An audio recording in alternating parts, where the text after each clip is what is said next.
ನಮಸ್ಕಾರ ವೀಕ್ಷಕರೇ, ನಾವಿದ್ದೀವಿ ವಿನ್ಫಾಸ್ಟ್ ನಿಮ್ಮದು ಸ್ಟೋರಲ್ಲಿ. ಆ್ಯಂಡ್ ನಾವು ನಿಮ್ಮ ಮುಂದೆ ತೋರಿಸ್ತಾ ಇದ್ದೀವಿ ಒಂದು VF3 ಅನ್ನುವಂಥ ಒಂದು ಕ್ಯೂಟ್ ಆಗಿರುವಂಥ ಕಾರು. ಸೊ ಈ ಒಂದು ಕಾರ್ ಬಗ್ಗೆ ಮಾತಾಡಬೇಕಾದ್ರೆ ನಾವು ಆಲ್ರೆಡಿ VF6 ಮತ್ತು VF7 ತೋರಿಸಿದ್ವಿ. ಇವಾಗ ನಿಮ್ಮ ಮುಂದೆ VF3 ಇಡ್ತಾ ಇದ್ದೀವಿ. ಎರಡು ಕಲರ್ ಇದು ಅವೈಲೇಬಲ್ ಇದೆ, ಒಂದು ಯೆಲ್ಲೋ ಮತ್ತು ಈ ಒಂದು ಡೀಪ್ ಗ್ರೀನ್ ಅಥವಾ ಒಂದು ಡೀಪ್ ಫಾರೆಸ್ಟ್ ಅಥವಾ ಡಾರ್ಕ್ ಗ್ರೀನ್ ಅಂತ ಈ ಒಂದು ಕಲರ್. ಸೊ ನೋಡೋಕ್ಕೆ ತುಂಬಾ ಕ್ಯೂಟ್ ಆಗಿರುವಂತಹ ಕಾರು, ತುಂಬ ಮೈಕ್ರೋ ಕಾರ್ ಅಂತ ಹೇಳ್ಬೋದು. ಅಫ್ಕೋರ್ಸ್ ಇದೊಂದು SUV ಅಲ್ಲ, ಮೈಕ್ರೋ ಕಾರು. ಆ್ಯಂಡ್ ಈ ರೀತಿಯಾಗಿ ಒಂದು ಬಾಕ್ಸಿ ಶೇಪಲ್ಲಿ ನಿಮಗೆ ಈ ಒಂದು ಕಾರ್ನ ನೀವು ನೋಡ್ಬೋದು. ಆ್ಯಂಡ್ ಇನ್ನೂ ಹೇಳಬೇಕಂದ್ರೆ ಇದು ಆ್ಯಕ್ಚುಲಿ ಒಂದು 4 ಸೀಟರ್ ಕಾರ್ ಇದು. ಬಟ್ ಇದರಲ್ಲಿ ನಿಮಗೆ 2 ಡೋರ್ ಅಷ್ಟೇ ಸಿಗುತ್ತೆ. ಸೊ 2 ಡೋರ್ ಅಷ್ಟೇ ಸಿಗುತ್ತೆ, ತುಂಬ ವೈಡ್ ಆಗಿರೋಂಥ ಡೋರು. ನೀವು ಫ್ರಂಟಲ್ಲಿ ನೋಡುವಾಗ ನಿಮಗೆ ಗೊತ್ತಾಗುತ್ತೆ, ಇಲ್ಲಿ ಕ್ರೋಮ್ನ ಸ್ಟ್ರಿಪ್ ಕೊಟ್ಟಿದ್ದಾರೆ, DRLನ ಕೊಟ್ಟಿಲ್ಲ ಅಲ್ಲಿ. ಅಂದರೆ ಯೂಶ್ವಲಿ VF ಮತ್ತು F6 ಮತ್ತು 7 ನೋಡಿದಂತಹ DRL ಕೊಟ್ಟಿಲ್ಲ, ಇದರಲ್ಲಿ ಕ್ರೋಮ್ ಸ್ಟ್ರಿಪ್ನ ಕೊಟ್ಟಿದ್ದಾರೆ ಬದಲಾಗಿ. ಆ್ಯಂಡ್ ನಿಮಗೆ ಹೆಡ್ ಲ್ಯಾಂಪ್ನ ಹೌಸಿಂಗ್ ನಿಮ್ಗೆ ಇಲ್ಲಿ ನೋಡ್ಬೋದು. ಎಲ್ಲನೂ ಕೂಡ ಹ್ಯಾಲೋಜಿನ್ ಇಂಡಿಕೇಟರ್ಸ್ನ ಇದು ಹೊಂದಿದೆ. ಅದು ಒಳ್ಳೆ ಒಂದು ಗ್ರಿಲ್ನ ನೀವು ನೋಡ್ಬೋದು. ಅಫ್ಕೋರ್ಸ್ ಇದೊಂದು ಎಲೆಕ್ಟ್ರಿಕ್ SUV ಅಂತಲೇ ಹೇಳ್ಬೋದು. ವಿಯೆಟ್ನಾಂ ಮೂಲದ ಒಂದು ಬ್ರ್ಯಾಂಡ್ ಇದು ವಿನ್ಫಾಸ್ಟ್ ಅನ್ನೋಂಥದ್ದು. ಆ್ಯಂಡ್ ಸ್ಟೀಲ್ ವೀಲ್ ಸಿಗ್ತಾ ಇದೆ ನಿಮಗೆ ಇದರಲ್ಲಿ. ನಾನು ಆವಾಗಲೇ ಹೇಳಿದಂಗೆ ಬಾಡಿ ಕ್ಲಾಡಿಂಗ್ ಕೂಡ ಇದರಲ್ಲಿ ಸಿಗುತ್ತೆ. ಒಂದೊಳ್ಳೆ ಒಂದು SUV ಲುಕ್ಕನ್ನು ಇದು ಕೊಡೋದಕ್ಕೆ ಈ ರೀತಿಯಾದಂಥ ಕ್ಲಾಡಿಂಗ್ನ ಕೊಟ್ಟಿದ್ದಾರೆ ಅಂತಲೇ ಹೇಳ್ಬೋದು. ಆ್ಯಂಡ್ ಅದು ಬಿಟ್ಟು ಬೇರೆ ಯಾವುದೇ ಮಾಹಿತಿ ಕೂಡ ಈ ಒಂದು ಕಾರ್ ಬಗ್ಗೆ ಇನ್ನೂ ಕೂಡ ಹೊರಗೆ ಬಂದಿಲ್ಲ.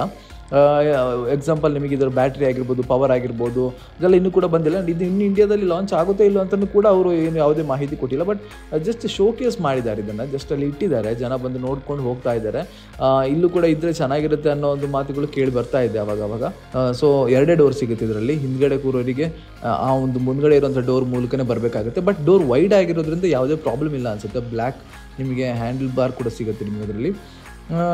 ಅದು ಬಿಟ್ಟು ನಮಗೆ ಹಿಂದ್ಗಡೆ ಕೂಡ ಅಷ್ಟೇ ಕ್ರೋಮ್ ಸ್ಟ್ರಿಪ್ನ ಕೊಟ್ಟಿದ್ದಾರೆ. V ಅನ್ನೋಂಥದ್ದು ಲೋಗನ ಕೊಟ್ಟಿದ್ದಾರೆ. VF3 ಅನ್ನೋಂಥದ್ದು ಕ್ರೋಮ್ ಫಿನಿಶ್ ಇರುವಂತಹ ಬ್ಯಾಡ್ಜನ್ನ ಕೂಡ ಕೊಟ್ಟಿದ್ದಾರೆ. ಆ್ಯಂಡ್ ಪಿಯಾನೋ ಬ್ಲ್ಯಾಕ್ ಕಲರ್ನ ಅಲ್ಲಲ್ಲಿ ಕೊಟ್ಟಿದ್ದಾರೆ ನಮಗೆ. ಸೊ ಈ ಕಾರ್ನ ಸುತ್ತ ನೋಡೋದಾದ್ರೆ ನಮಗೆ ಗೊತ್ತಾಗುತ್ತೆ ಪಿಯಾನೋ ಬ್ಲ್ಯಾಕ್ ಕಲರ್ನ ಜಾಸ್ತಿ ಕೊಟ್ಟಿದ್ದಾರೆ ಅಂತ. ಸೊ ಹಿಂದ್ಗಡೆ ನೋಡುವಾಗ ಅಂತಹ ದೊಡ್ಡ ಕಾರ್ ಅಂತ ಅನಿಸಲ್ಲ. ಆ್ಯಂಡ್ ಮುಂದ್ಗಡೆಯಿಂದ ಕೂಡ ಅಷ್ಟೇ, ನಾನು ಆವಾಗಲೇ ಹೇಳಿದ್ದೀನಿ ಸಣ್ಣ ಒಂದು ಕಾರ್ ಅಂತ. ಬಟ್ ಒಳಗಡೆ ಸಾಕಷ್ಟು ಒಂದು ಅಗತ್ಯಕ್ಕೆ ತಕ್ಕನಾದ ರೀತಿಯಲ್ಲಿ ಪ್ರೀಮಿಯಮ್ನೆಸ್ನ ಇದರಲ್ಲಿ ಕೊಟ್ಟಿದ್ದಾರೆ ಅಂತಲೇ ಹೇಳ್ಬೋದು. ಒಳಗಡೆ ಆ್ಯಕ್ಚುಲಿ ಆಕ್ಸೆಸ್ ಇಲ್ಲದಿರೋದ್ರಿಂದ ನಮಗೆ ತೋರ್ಸೋಕ್ಕಾಗ್ತಿಲ್ಲ. ಬಟ್ ನಾವು ನೋಡಿದಂಗೆ ಒಂದು ಸಿಂಪಲ್ ಆಗಿರುವಂಥ ಡಿಸೈನ್ನ ಹೊಂದಿದ್ದೀವಿ. ಫ್ರಂಟ್ ಇದು ನೋಡೋದು ಈ ರೀತಿ ನಿಮಗೆ ಗೊತ್ತಾಗುತ್ತೆ.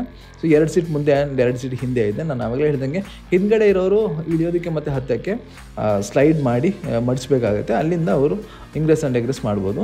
ಅದು ಬಿಟ್ಟು ನಮಗೆ ಇಲ್ಲೊಂದು ವೈಪರ್ನ ಕೊಟ್ಟಿದ್ದಾರೆ. ಆ್ಯಂಡ್ ವೈಪರ್ ವಿತ್ ವಾಷರ್ ನಮಗೆ ಇದರಲ್ಲಿ ಸಿಗುತ್ತೆ. ಆ್ಯಂಡ್ ನಾನು ಆವಾಗಲೇ ಹೇಳಿದ್ದೀನಿ ಪವರ್ ಫಿಗರ್ಸ್ ಎಲ್ಲ ಇದ್ರದ್ದು ಯಾವುದು ಅಂತಹ ಲಭ್ಯ ಇಲ್ಲ. ನೋಡಿದಾಗ ಒಂದು ಸ್ವಲ್ಪ ಕ್ಯೂಟ್ ಅಂತ ಅನಿಸ್ತು ಈ ಒಂದು ಕಾರು. ಸೊ ಇದನ್ನು ನಿಮ್ಮ ಮುಂದೆ ತೋರಿಸೋಣ ಅಂತ ನಾವು ಇದರೊಂದು ವೀಡಿಯೋನ ಮಾಡ್ತಾ ಇದ್ದೀವಿ.